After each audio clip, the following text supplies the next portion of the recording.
Welcome to flight training. I'm your instructor, Captain Molina, but you can just call me Jess. This session, we'll get started with some basic controls. Sound good? First things first, let's get familiar with your surroundings. Don't worry, I've got the stick while you get your bearings. Out your side windows, you can see we have great visibility over Sedona today.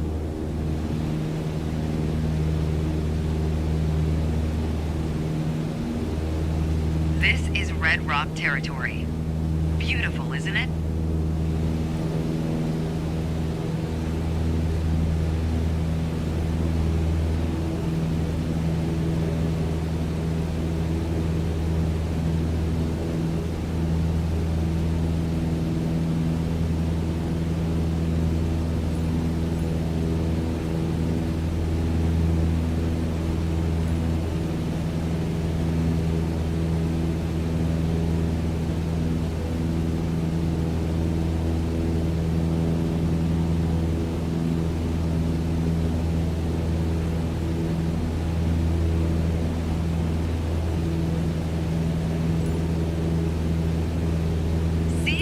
Spot the Sedona Airport.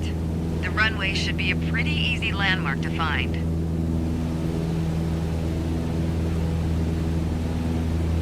There you go. Visual confirmation on the airport. Now that we're oriented, it's your turn. Time to fly this bird. The first control on our training list is the yoke. I still remember my first instructor saying the yoke is like a steering wheel. Almost. Sure, you can turn, but you can also pitch. For starters, it controls the ailerons. And the ailerons, they allow the plane to roll and bank into turns. Go ahead and try rolling to the right.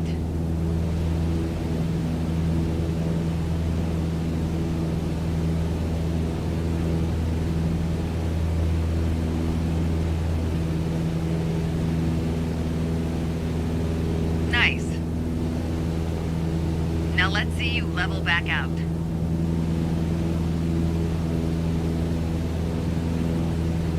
Good. Of course, the yoke also controls the elevator.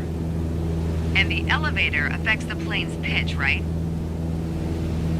Pull back on the stick, the plane starts to climb. Give it a shot. The most valuable things in aviation are speed and altitude. But notice, when you're pitching up, your speed is decreasing. You could add more power. Or for now, let's just pitch down. Just like that, your speed's picking up again as the nose pitches down. As you level back out, let's talk about another control. The rudders at your feet. Rudder pedals control the aircraft's side-to-side movement, also known as yaw. On the ground, those pedals are going to steer the plane left or right. Up here, they properly align us during turns. Try them out and watch the plane's nose skew to either side.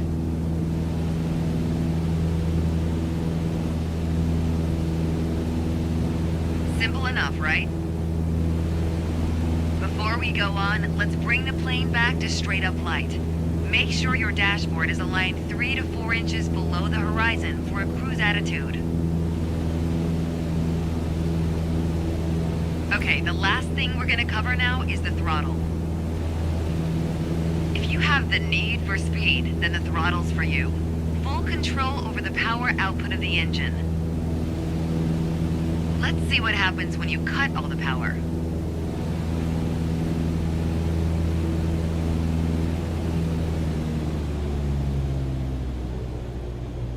Surprise, surprise, our altitude is decreasing.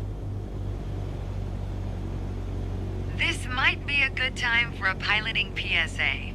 Always keep an eye on your surroundings, because nobody likes a low-flying duck. All right, let's go ahead and throttle back up.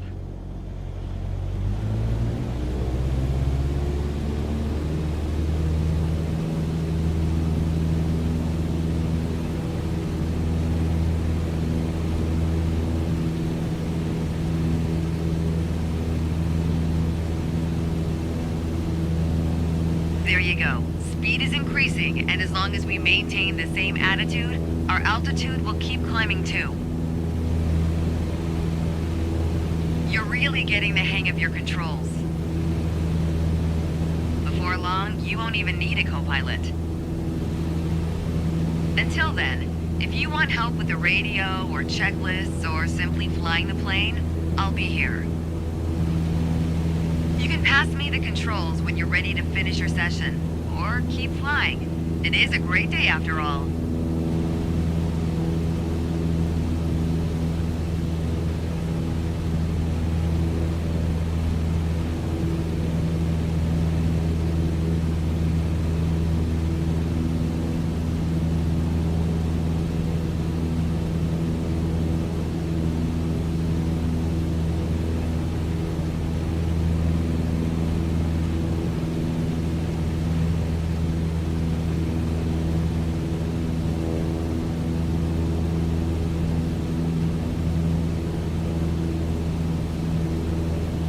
All right, I have control. Good job.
Today we're talking about attitudes of flight, how your plane is oriented relative to the horizon. If you look outside, you can see the cockpit is just about 4 inches below the horizon line. We're flying straight with a decent rate of speed. This is the cruise attitude. Let's see how it reads on your instruments.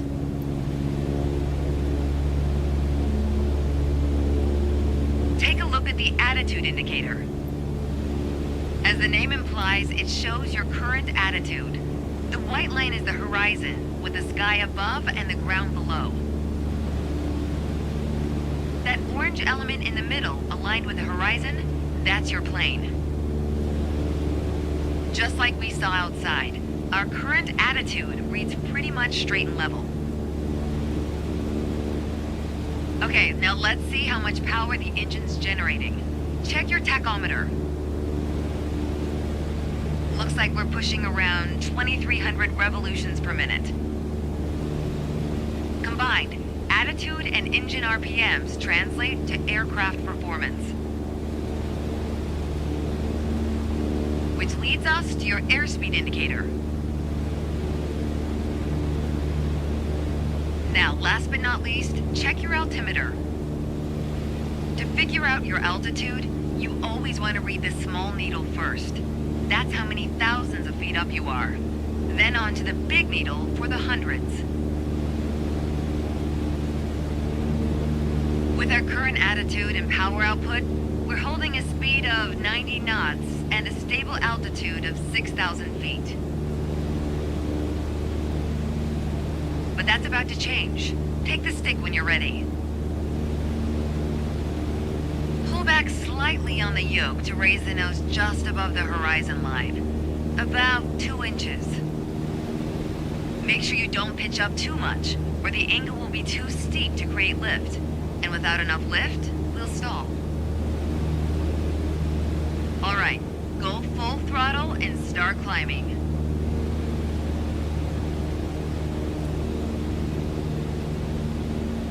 Welcome to the climb attitude. See how it shows up on your attitude indicator and tachometer? According to your altimeter, we're gaining altitude. But we're losing airspeed even at full throttle, proving you can't avoid basic physics while making a climb. Okay, before we go on, let's get back to a cruise attitude. Ease up on the yoke and aim your nose just below the horizon. Then throttle back down to 2300 RPMs.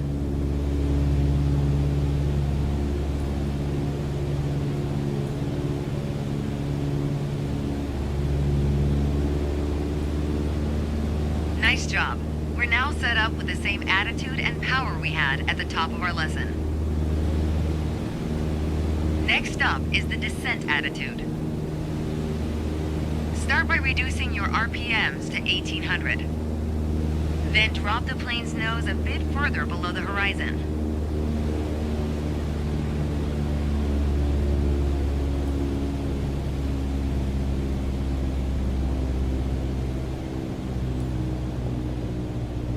As expected, with the nose down attitude, our altitude is decreasing while our speed is picking up.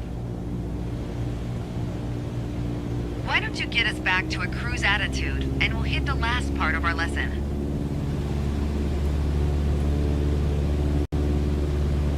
There we go.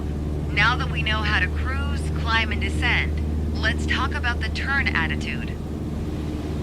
Gently pull the yoke left or right to start rolling the plane.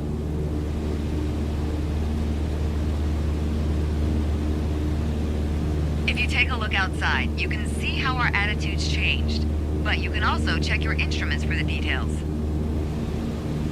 As a general rule, you always want to keep your turns under 30 degrees. At the top of your attitude indicator, there's a series of notches representing 10 degrees each. Use them to control your roll. Notice the more you turn, the more you need to pull back on the yoke to maintain altitude. When you're rolling out, you'll need to do the opposite. Roll and push at the same time. The more you know about the main attitudes of flight, the closer you get to that pilot state of mind. So keep practicing, and whenever you're done, pass me the controls.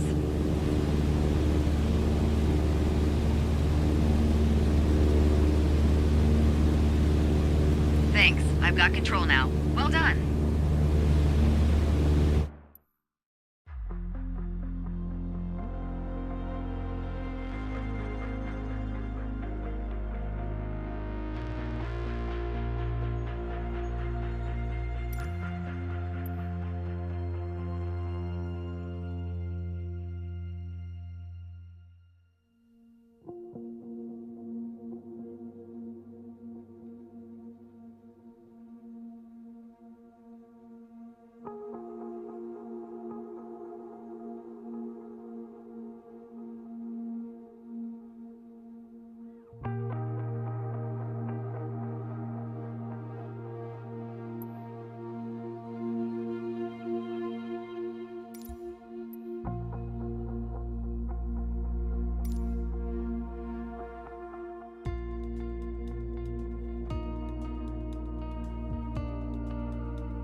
There's an old saying I like.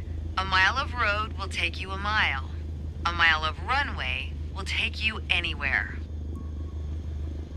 Taking off isn't hard, but there are a few key points to remember. First, we always take off into the wind, which won't be an issue on a calm day like today. Second, before we enter a runway, we always make sure it's clear.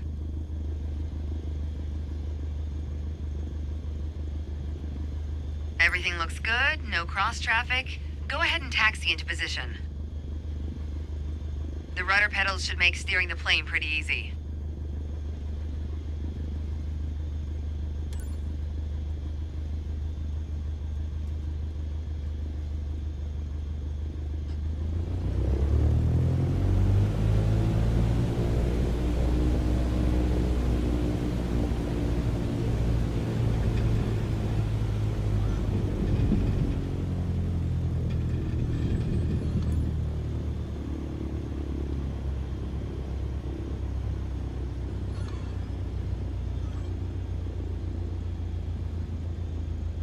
All right, let's do this.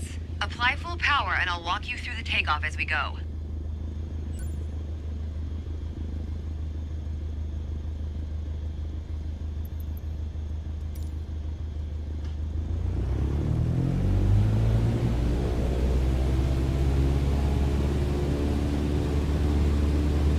Use your rudders to stay on the center line and keep pushing power until you reach 55 knots.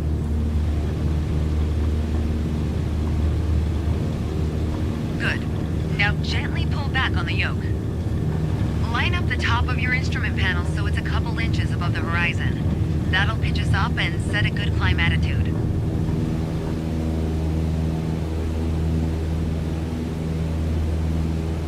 And we're airborne.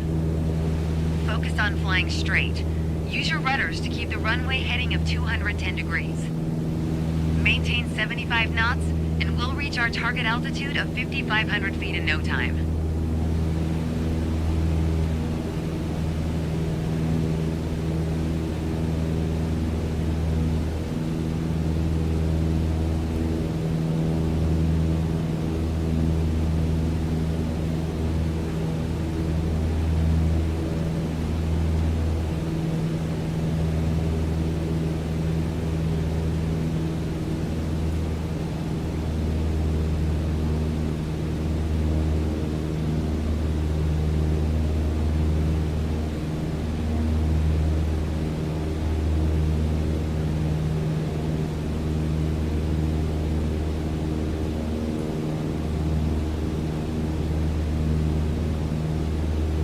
Ah, 5,500 feet. A nice, safe altitude for part 2 of our lesson.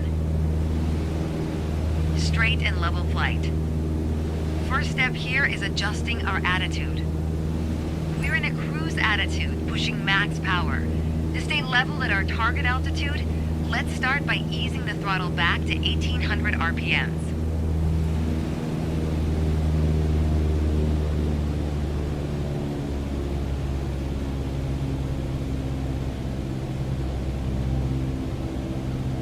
Probably noticed, to maintain altitude, you need to pitch the nose up. You could just keep pulling on the yoke to hold steady, but that's not really a precise means of control. Probably better to adjust your trim wheel until you don't need to push or pull on the yoke. Drag the trim down when you need to set the nose up. Drag it up to set the nose down. Try adding trim to keep us at 5,500 feet without increasing throttle. If you feel our pitch slipping and need to get back to the proper attitude, don't worry. Just pull on the yoke, then dial in the right trim.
taught, when you adjust the trim, you make rough changes at first to remove pressure on the yoke, then small adjustments to find the perfect setting to keep your desired attitude. That's the key to straight and level flight. It saves you from constantly pushing or pulling on the yoke. And that gives you more time to enjoy the ride. If you want more practice using the trim, go for it. Whenever you're ready to pass the controls, I'll be here.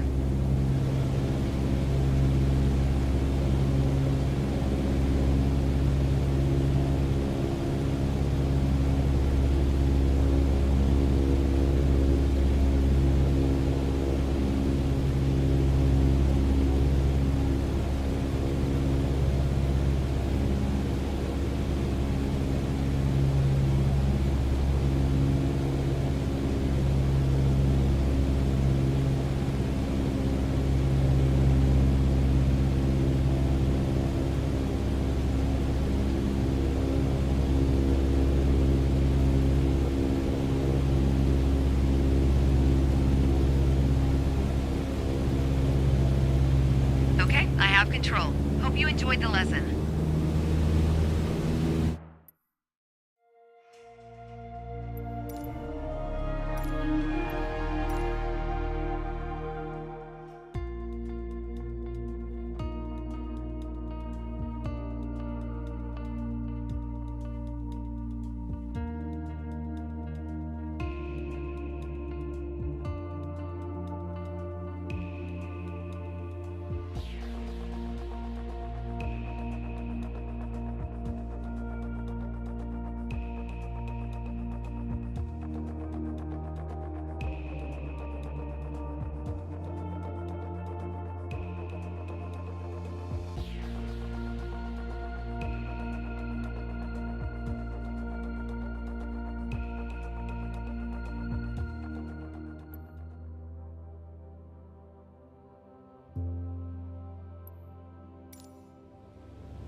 My first instructor used to say the best part of flying is landing in one piece.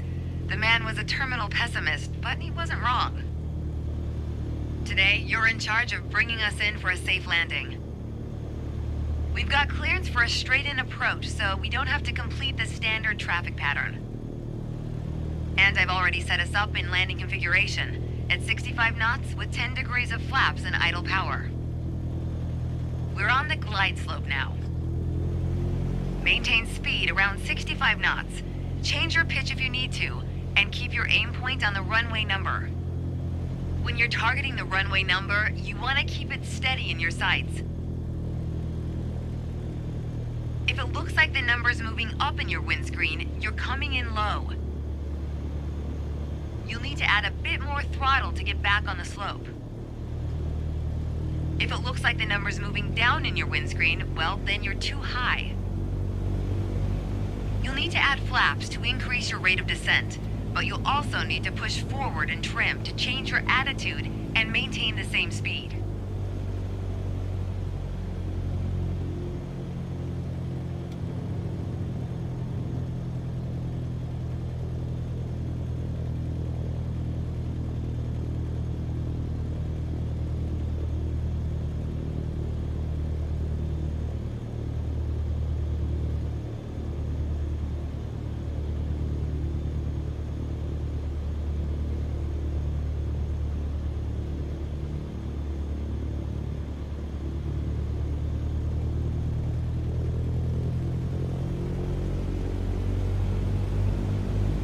Keep your aim point on the runway threshold. When you're 10 feet above the runway, it's time to flare. Once we pass the threshold, shift your aim point to the end of the runway. Then, pull back slightly on the yoke to aim the nose just above it.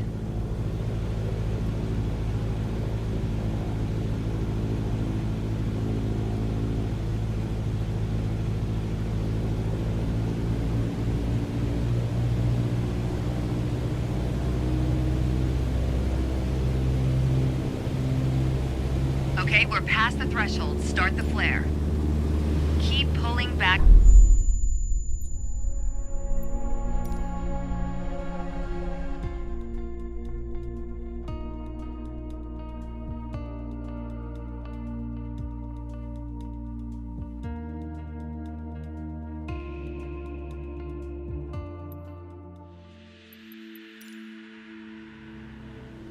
My first instructor used to say the best part of flying is landing in one piece. The man was a terminal pessimist, but he wasn't wrong. Today, you're in charge of bringing us in for a safe landing. We've got clearance for a straight-in approach, so we don't have to complete the standard traffic pattern. And I've already set us up in landing configuration, at 65 knots with 10 degrees of flaps and idle power. We're on the glide slope now. Maintain speed around 65 knots. Change your pitch if you need to, and keep your aim point on the runway number. When you're targeting the runway number, you want to keep it steady in your sights. If it looks like the number's moving up in your windscreen, you're coming in low. You'll need to add a bit more throttle to get back on the slope. If it looks like the number's moving down in your windscreen, well, then you're too high. You'll need to add flaps to increase your rate of descent, but you'll also need to push forward and trim to change your attitude and maintain the same speed.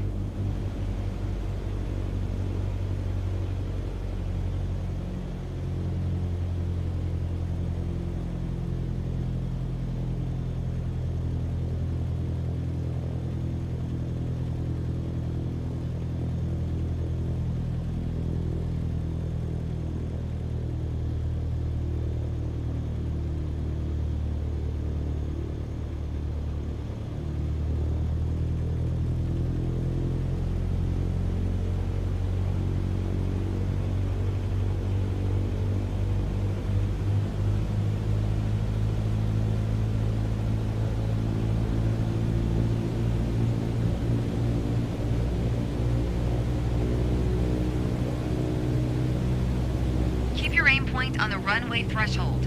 When you're 10 feet above the runway, it's time to flare. Once we pass the threshold, shift your aim point to the end of the runway. Then, pull back slightly on the yoke to aim the nose just above it.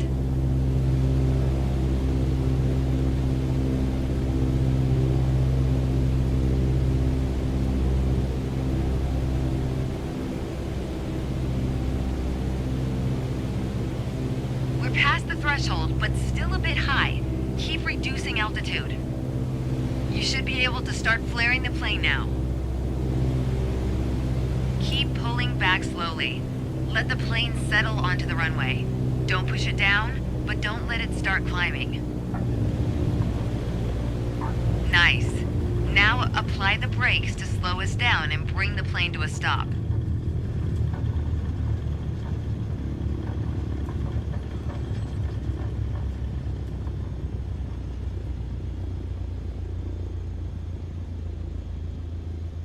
Great job. As they say, any landing you can walk away from is a good landing. But if you can use the plane the next day, it's outstanding.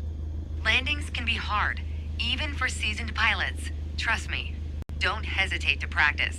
After all, that's what we're here for, right?